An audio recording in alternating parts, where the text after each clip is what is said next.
Hello. आदेश आदेश मेरे वृषभ राशि के मित्रों, शनि गोचर 2025 क्या बदलने वाला है। समय का चक्र, तैयारी का समय है मेरे मित्रों। देखिए वृषभ राशि वालों, आप पर ना साढ़े साती है, ना ढैया है, ना कंटक शनि है और ना ही शनि की पनौती मेरे मित्रों चल रही है। 29 मार्च 2025 को जो शनि का गोचर हुआ है, जो महापरिवर्तन हुआ है, यह आपके लिए भी कई चीजें लेकर के आया है, जो आपके जीवन के कई पहलुओं को पूरी तरीके से प्रभावित करने वाला साबित हो सकता है।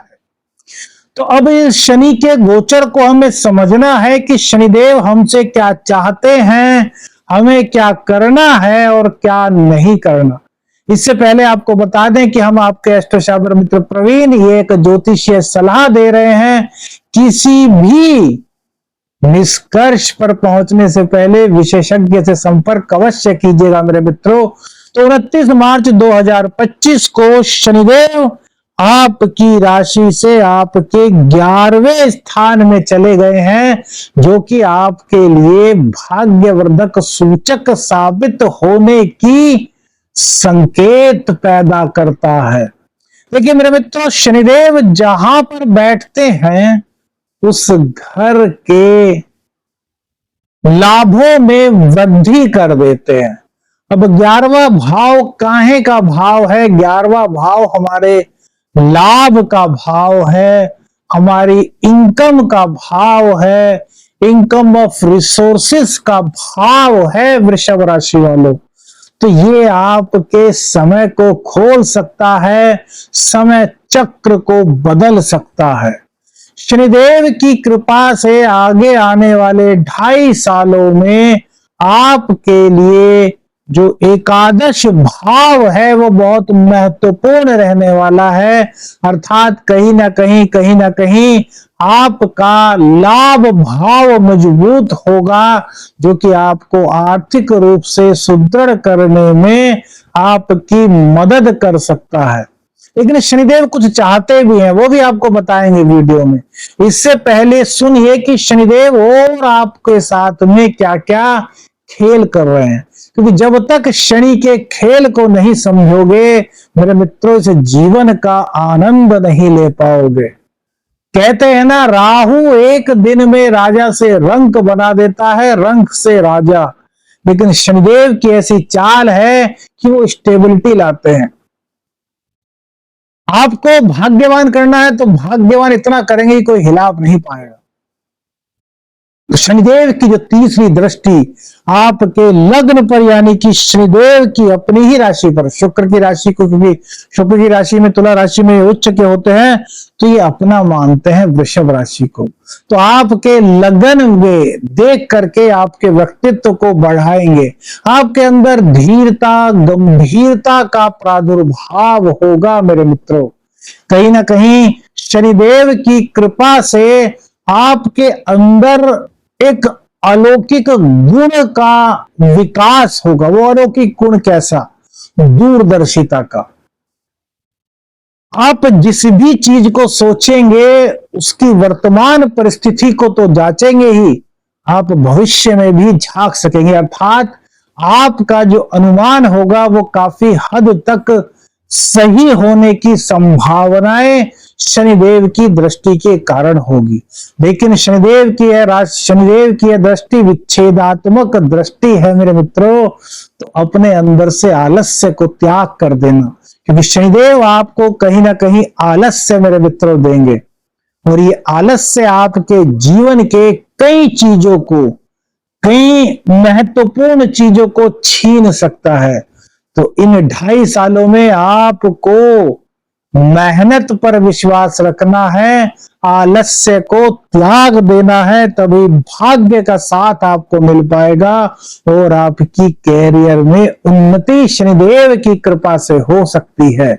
जिन लोगों की नौकरी नहीं लगी थी उन लोगों की नौकरी लगने की संभावनाएं यहां पर दिखाई देती है मेरे मित्रों।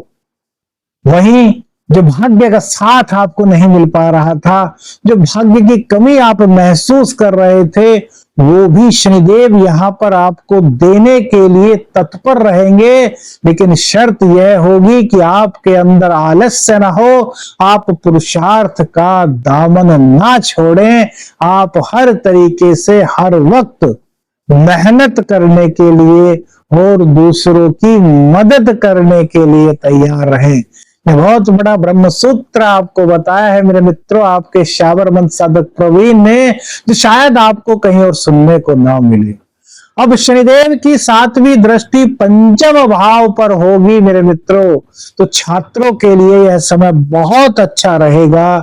छात्रों की स्टडी यहाँ पर अच्छी होगी, वो फोकस कर पाएंगे अपनी स्टडी में, लेकिन प्रेम संबंधों में विच्छेदात्मक स्थिति इन 2.5 सालों में मेरे मित्रों बन सकती है। तो अपने प्रेम को लेकर के गंभीर हो जाइए, और यदि आप प्रेम में गंभीर नहीं है, आप एक अट्रैक्शन आपके अंदर है, आप यूज एंड थ्रो वाली नीति को अपना रहे हैं मेरे मित्रों, शनिदेव की दृष्टि से बच नहीं पाएंगे। शनिदेव इंसाफ करेंगे, तो संभल जाइए, किसी के साथ बुरा मत कीजिए, प्रेम संबंधों में गंभीरता लाइए, एक दूसरे को पहचानिए, क्योंकि शनिदेव की विच्छेदात्मक दृष्टि आपके प्रेम को कहीं ना कहीं खंडित करने का कार्य मेरे मित्रों कर सकती है। वही संतान पक्ष से आपको लाभ तो होगा, संतान पक्ष आगे तो बढ़ेगा, लेकिन यदि आपका स्वभाव उग्र रहा, आपकी वाणी अच्छी ना हुई, या आप अपनी संतान की भावनाओं को समझने में नाकामयाब रहे मेरे मित्रों, तो कहीं ना कहीं आपको अपनी संतान के कुछ, कहते हैं ना, बड़े बोलों का सामना करना पड़ सकता है। संतान की जुबान आपके सामने निकल सकती है। तो जब आपको पहले से आपके एस्ट्रो शाबर मित्र ने बताया है, तो आपको यहाँ पर बहुत ध्यान रखना है। पूरी सीरीज चलाएंगे, एक एक चीज के बारे में आपको बताएंगे शनिदेव की। बहुत महत्वपूर्ण समय है मेरे मित्रों।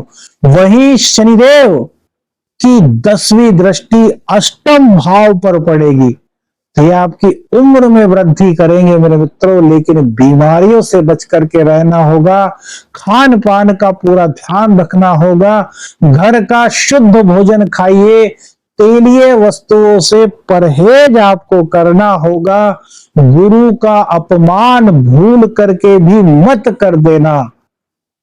और भैया संघर्ष, जीवन में संघर्ष शनिदेव देते हैं। क्यों देते हैं? मेहनत करा करके सोने से कुंदन बनाने का आपको कार्य करेंगे।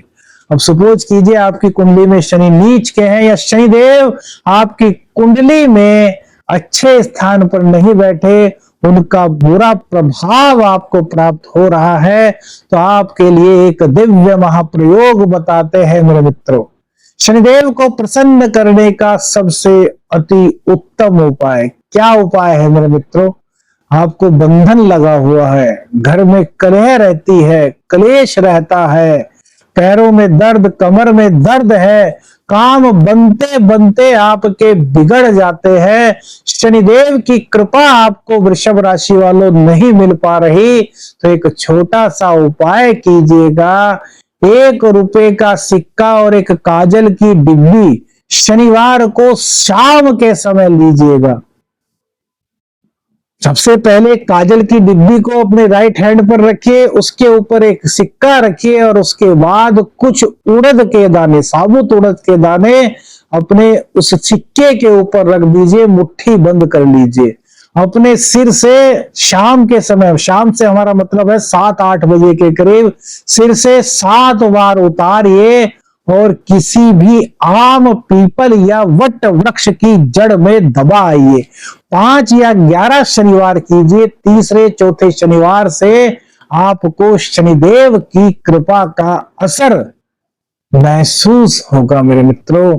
ये शनिदेव की कृपा महसूस होगी। कुंडली का अध्ययन कराना चाहते हैं, स्क्रीन पर जो नंबर है इस पर व्हाट्सएप मैसेज कीजिएगा मेरे मित्रों, और अपने शावर मंत्र साधक प्रवीण को अपनी प्रार्थना में, अपने आशीर्वाद में याद रखिएगा। आदेश आदेश, अलख निरंजन, हर हर महादेव।